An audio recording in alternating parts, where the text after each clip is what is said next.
Sunset Riders is a run-and-gun shooter that was released in arcades in 1991, then later ported to the Genesis in 1992, and Super Nintendo in 1993. Of course, the console ports were altered from the original arcade, which means the awesome 4-player action is narrowed down to only 2 players. Seriously, why do they always do this for console ports? This game came out like 25 years ago, and I'm still I'm butthurt. I'm freaking butthurt, you guys. Regardless of this major f***up, the console versions are still great. Today we're gonna highlight the Super NES version. Maybe we'll do the Genesis and arcade versions later. Can't really say. That one is in God's hands now. This version is actually pretty close to the original, other than a few censorship issues such as women's clothing. Because of course 90s moms didn't want their children being exposed to scantily clad 16-bit women. That would be totally unacceptable, especially since up until that point, sex had never been a part of popular culture. And then the Native American enemy characters from Stage 6 were removed and replaced with regular outlaws, leaving only the boss, Chief Scalpum, which they renamed Chief Wigwam.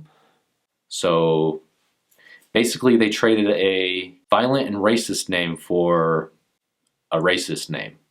There were other things censored as well, but who gives a f***? This game is really good, so let's talk about that. There are 4 playable characters: Steve, Billy, Bob, and Kermano. Steve and Billy have revolvers, while Bob has a rifle and Kermano has a shotgun. The rifle and shotgun have a wider spread shot, but shoot slower. And the revolvers only shoot 1 bullet at a time, but the bullets fire at a faster pace. I prefer the shotgun or rifle characters. There are 8 stages with 8 bosses, all of which are outlaws with a high bounty. Your goal is to defeat all of them and get that bounty. When playing in 2-player, the player that does most damage will get the bounty reward, which pretty much means nothing. You're able to get 2 different power-ups: rapid fire or dual fire. These can be found in doorways or by killing specific enemies.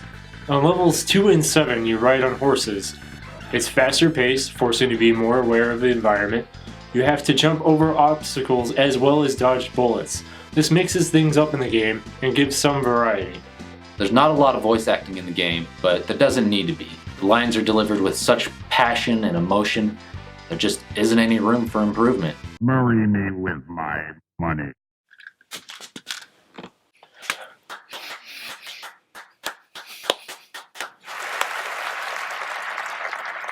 And the Oscar goes to... Me in heap big trouble.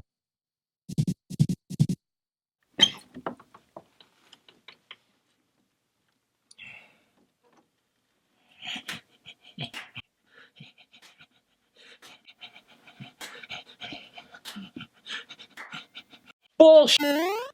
Go back to your Zords, you...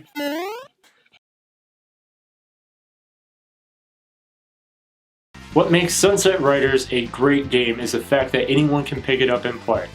Unlike similar games like Contra, even inexperienced players can play through the first couple levels pretty easily, but the game still has challenging parts for the veterans.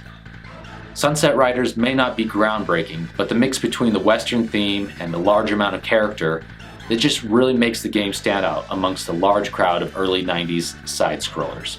Sunset Riders should be remembered as one of the finest co-op experiences on the Super Nintendo. Hasta la bye bye.